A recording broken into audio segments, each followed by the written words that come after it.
ಇಂದೇ ಡೌನ್ಲೋಡ್ ಮಾಡಿ ಮತ್ತು ನಿಮ್ಮ ನೆಚ್ಚಿನ ಶೋಗಳನ್ನು ಆನಂದಿಸಿ. ಈಗ ಮಾಂಗಲ್ಯ ಧಾರಣೆಗೆ ಒಳ್ಳೆಯ ಸುಸಂದರ್ಭ, ಆದ್ರಿಂದ ಮಾಂಗಲ್ಯ ಧಾರಣೆಯನ್ನ ಮಾಡಿಸೋಣ.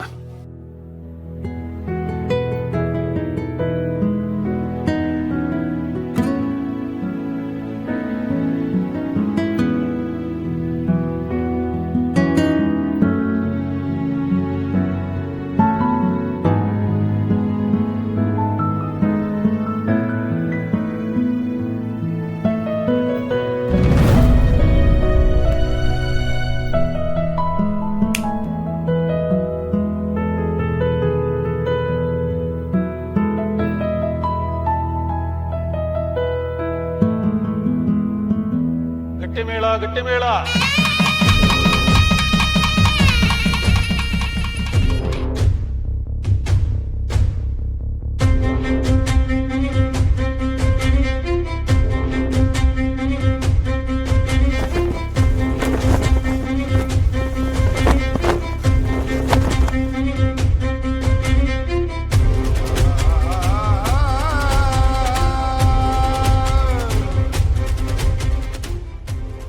ನಿನ್ ತಮ್ಮಯ್ಯ ಅಂತ ತಿಳ್ಕೊಂಡು ಈ ಮದ್ವೆ ಆಗ್ಬೇಡ, ದಯವಿಟ್ಟು ಆಗ್ಬೇಡ. ನೀನ್ ಈ ಮದ್ವೆ ಆದ್ರೆ ನನ್ ರಾಣಿ ಜೀವನ ಹಾಳಾಗತ್ತಪ್ಪ. ಕೈ ಮುಗಿದ್ ಬೇಡ್ಕೊತೀನಿ, ಕಾಲಿಗೆ ಬೀಳ್ತೀನಿ.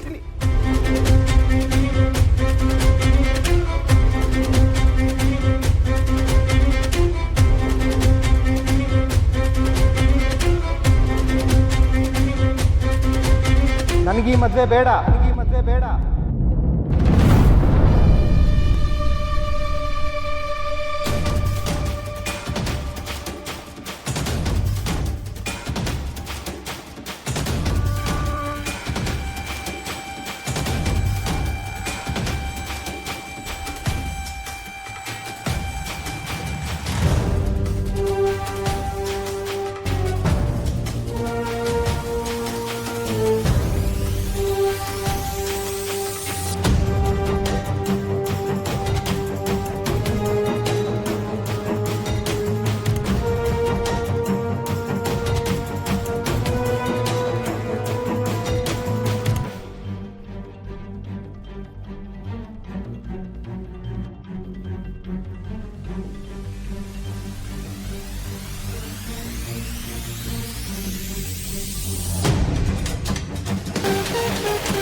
ಅನ್ಕೊಂಡಿದ್ದೆ ಹೀಗೆ ಆಗುತ್ತೆ ಅಂತ.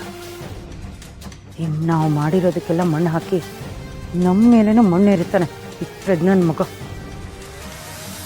ಅಮ್ಮಿ, ಶಿವನ್ ನೋಡ್ತಾ ಇದ್ರೆ ಯಾರೇ ನಮ್ಮ ತಿಥಿ ಮಾಡ್ತಾನೆ ಅನ್ನೋ ಥರ ಕನಸು ಬೀಳ್ತೈತೆ. ಹಗಲು ಕನಸು ನಿಜ ಆಗ್ತೈತಂತೆ, ಹೌದಾ?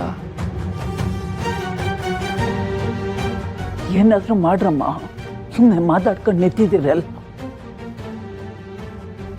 ಮನಗೌಡ್ರೆ, ಏನಾಯ್ತು ಅಂತ ಹೇಳಿ, ನಮ್ಮಿಂದ ಏನಾದರೂ ಅಪಚಾರ ಆಗೋಯ್ತಾ? ಅಥವಾ ನಿನಗೆ ಬೇರೇನಾದರೂ ಹೇಳೋತಿದ್ಯಾ? ಹಾಗೇನಾದರೂ ಇದ್ರೆ ಹೇಳಿ, ನಾವು ಅದೇನೇ ಇದ್ರೂ ಮಾಡೋದಕ್ಕೆ ಸಿದ್ಧ ಇದ್ದೀವಿ.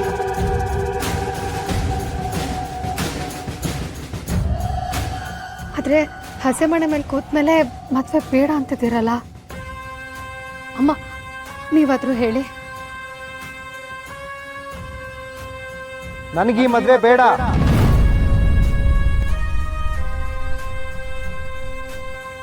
ಯಾಕೋ ಮಗನೇ ಹೀಗೆ ಮಾಡ್ತಾ ಇದೀಯಾ?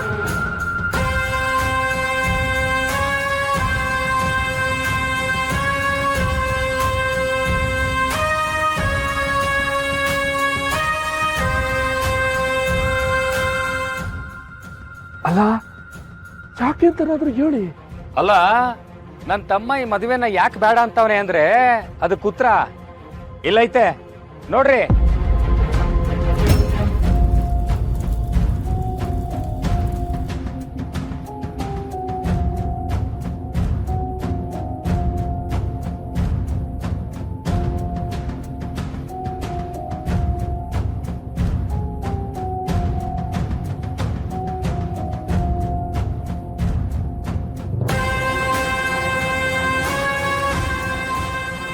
ಮಾಸ್ತಿ ಕೊಪ್ಪಲು ರಾಜಮನೆತನ ಅಂದ್ರೆ ಸುತ್ತಮುತ್ತ ಹಳ್ಳಿಯವರೆಲ್ಲ ಕೈ ಎತ್ತಿ ಮುಗಿತಾರೆ.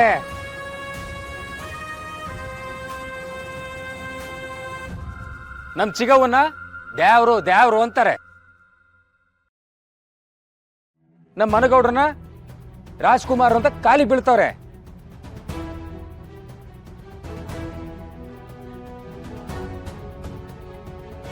ಅಂತದ್ರಲ್ಲಿ ಇಂಥ ಕುಡ್ಕನ ಮನೆದ ಹೆಣ್ಣು ತಗೊಂಬಂದ್ರೆ ನಮ್ಮ ವಂಶದ ಮಾನ ಮರ್ಯಾದೆ ಹೋಗಿಲ್ವಾ?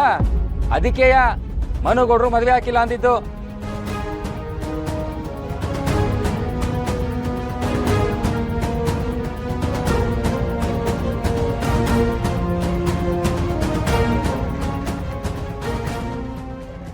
ಅಲ್ವಾ ಮನೋವ್ರೆ?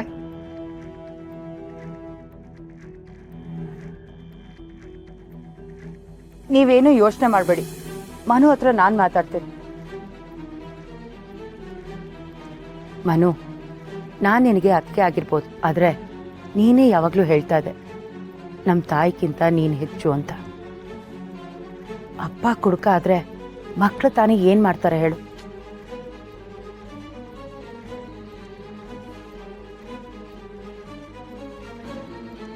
ನಾನು ತಾಳಿ ಮೇಲೆ ಪ್ರಮಾಣ ಮಾಡಿ ಹೇಳ್ತಾ ಇದ್ದೀನಿ. ನೋಡು ಮನು, ರಾಣಿ ಆಗಲಿ ಅವ್ರ ಮನೆಯವರಾಗ್ಲಿ ಚಿನ್ನದಂಥವ್ರು.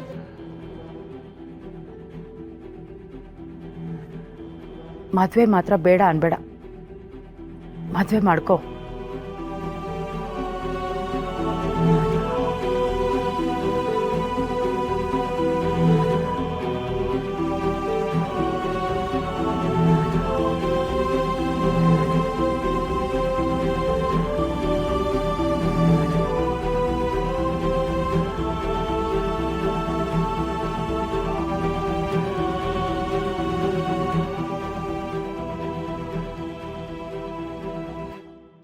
ನೋಡ್ದೇನಪ್ಪಯ್ಯ, ನಮ್ ರಾಣಿ ಮದುವೆನ ನೋಡ್ತೇನಪ್ಪಯ್ಯ? ಇದಕ್ಕೆ ನಾನು ಭಯ ಬಿದ್ದಿತ್ತು, ಇದಕ್ಕೆ ಇನ್ಯಾರು ನೋಡಬಾರ್ದು ಅಂದಿದ್ದು.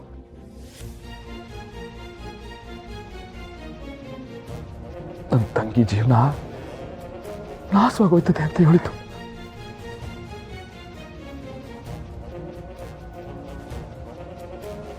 ಅನ್ಕೊಂಡಿದ್ದು ಮಾಡ್ಬಿಟ್ಟಿಲ್ಲ ಭಯ.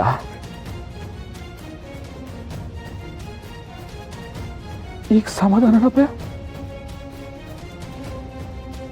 ಈಗ ಸಮಾಧಾನ.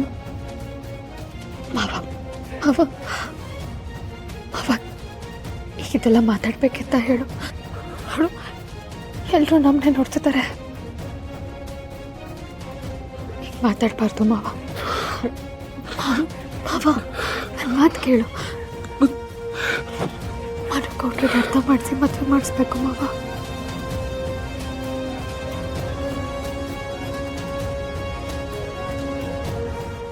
ನಮ್ಮ ಮನೆ ದೀಪ